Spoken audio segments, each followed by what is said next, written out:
শীতের সন্ধ্যায় যদি এরকম খাস্তা মুচমুচে মজাদার পুরভরা নাস্তা থাকে তাহলে তো দারুণ জমে যাবে।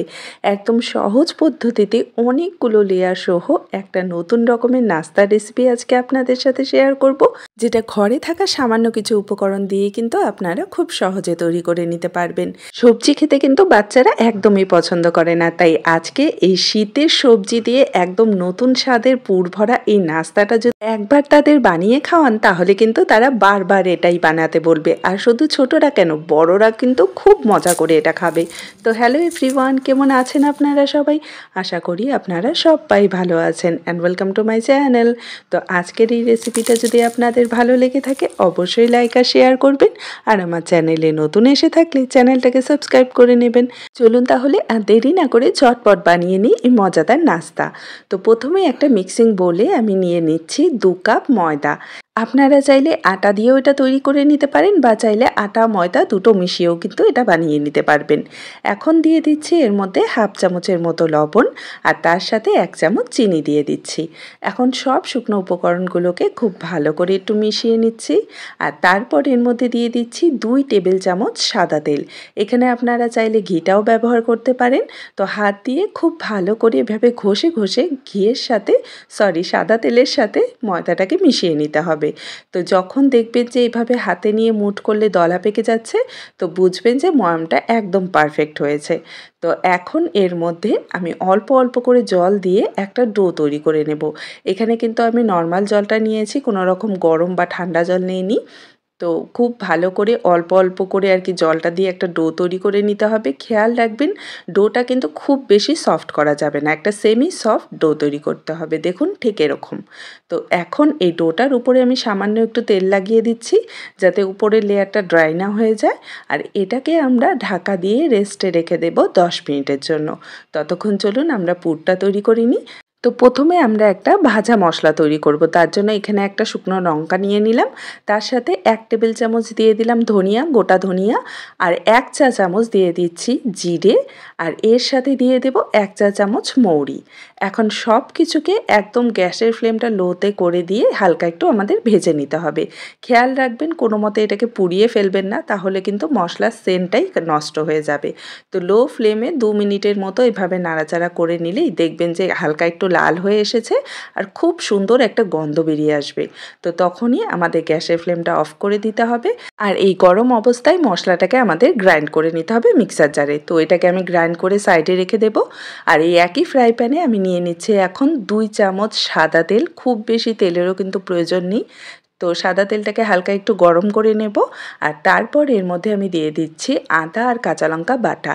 এখানে 3টে কাঁচা লঙ্কা আর 1 ইঞ্চি আদার টুকরো আমি গ্রাইন্ডারে ভালো করে আর কি ব্লেন্ড করে নিয়েছি, পেস্ট বানিয়ে নিয়েছি। তো এটা দিয়ে গ্যাসের ফ্লেমটা লোতে করে দিয়ে কিছুক্ষণ কুক করব, যাতে কাঁচা লঙ্কা আর আদার যে কাঁচা স্মেলটা আছে সেটা চলে যায়। তো এই যে দেখুন এখানে ভালো করে কিন্তু আমি এটাকে কুক করে নিয়েছি।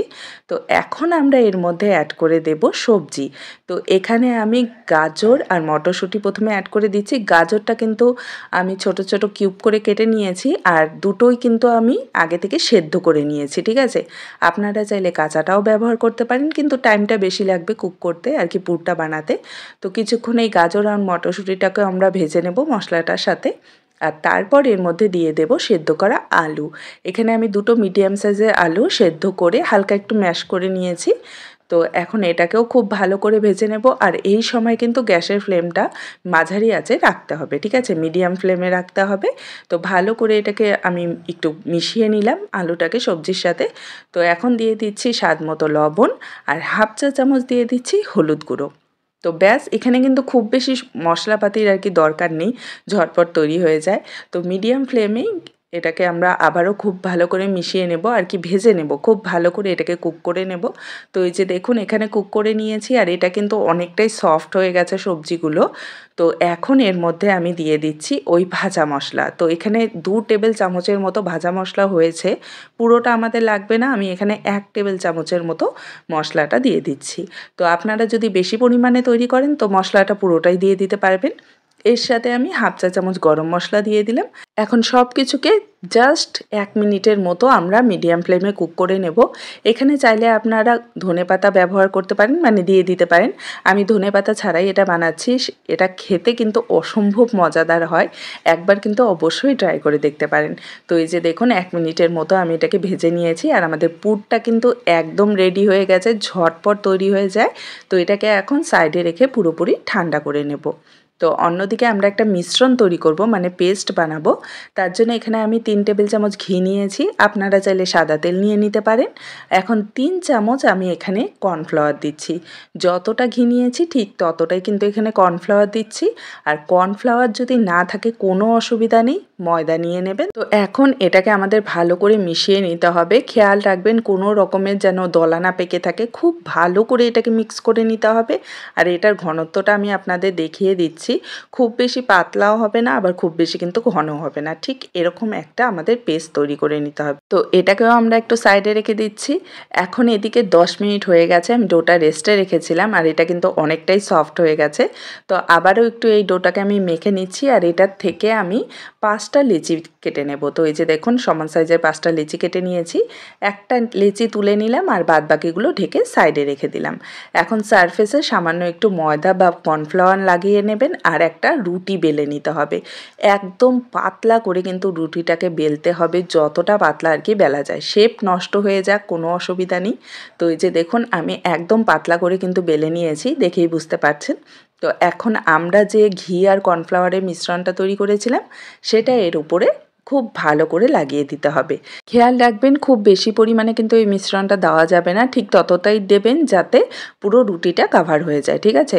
তো এখন এর ওপর দিয়ে সামান্য একটু কর্নফ্লাওয়ার আমি ছিটিয়ে দিচ্ছি, আপনারা চাইলে ময়দা ছিটিয়ে দিতে পারেন।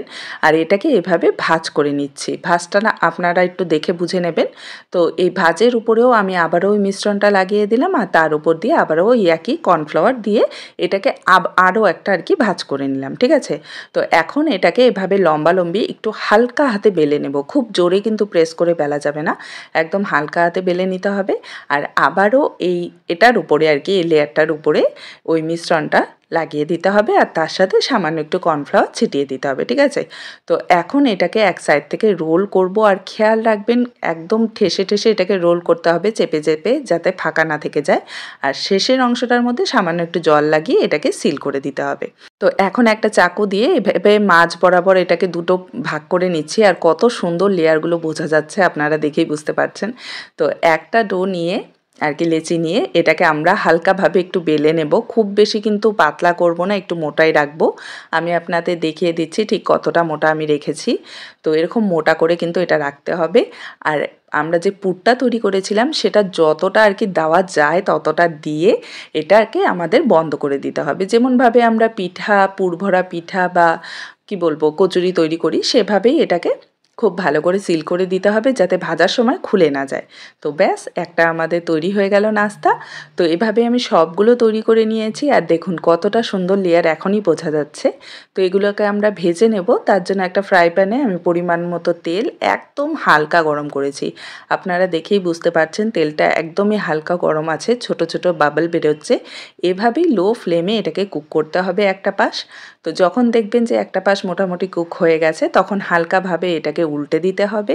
আর খেয়াল রাখবেন গ্যাসের ফ্লেমটা কিন্তু কোনো মতেই বাড়ানো যাবে না, লো ফ্লেমেই কিন্তু এগুলোকে ভাজতে হবে। আর কিছুক্ষণের মধ্যেই দেখবেন খুব সুন্দরভাবে লেয়ারগুলো খুলে যাবে। এখনই দেখে আপনারা বুঝতে পারছেন যে কতটা সুন্দরভাবে লেয়ারগুলো খুলে গেছে। তো এভাবেই যতক্ষণ না কালার আসছে উল্টে পাল্টে ভেজে নিতে হবে। তো এই যে দেখুন খুব সুন্দর একটা গোল্ডেন কালার চলে এসেছে। তো এই সময় আমরা কি করব, গ্যাসের ফ্লেমটাকে একটু বাড়িয়ে নেব আর এটাকে আরেকটু লাল করে নেব। এতে করে কি হবে, মানে নাস্তাগুলো খুব কম তেল অ্যাবজর্ব করবে আর একদম ক্রিস্পি আর মুচমুচে হয়ে যাবে, যেহেতু আমরা লো ফ্লেমে ভেজেছি। তো এই যে দেখুন এখানে সবগুলো নাস্তা কিন্তু আমি ভেজে নিয়েছি আর একই রকমভাবে বাকিগুলোও ভেজে নেব। আর কত সুন্দরভাবে লেয়ারগুলো বোঝা যাচ্ছে আর কতটা ক্রিস্পি আর খাস্তা হয়েছে আপনারা আওয়াজটা শুনেই বুঝতে পারছেন। তো আমি আপনাদের একটা কাছ থেকেও দেখিয়ে দিচ্ছি, দেখুন কত সুন্দরভাবে প্রতিটা লেয়ার খুলে গেছে। আর আমি আপনাদের একটা ভেঙেও দেখিয়ে দিচ্ছি যে ভিতরে দেখুন পুরে কিন্তু একদম ঠাসা। যে একবার খাবে সে কিন্তু আরেকটা নিজে থেকেই চেয়ে নেবে। ছোট থেকে বড় বাড়ির সকলেরই কিন্তু খুব পছন্দ হবে, একবার অবশ্যই ট্রাই করে দেখতে পারেন। তো আজকের এই রেসিপিটা যদি আপনাদের ভালো লেগে থাকে আমাকে কমেন্টে জানাতে কিন্তু একদমই ভুলবেন না। দেখা হবে আরেকটি নতুন সহজ আর মজাদার রেসিপি নিয়ে। ভালো থাকবেন, সুস্থ থাকবেন। Bye bye.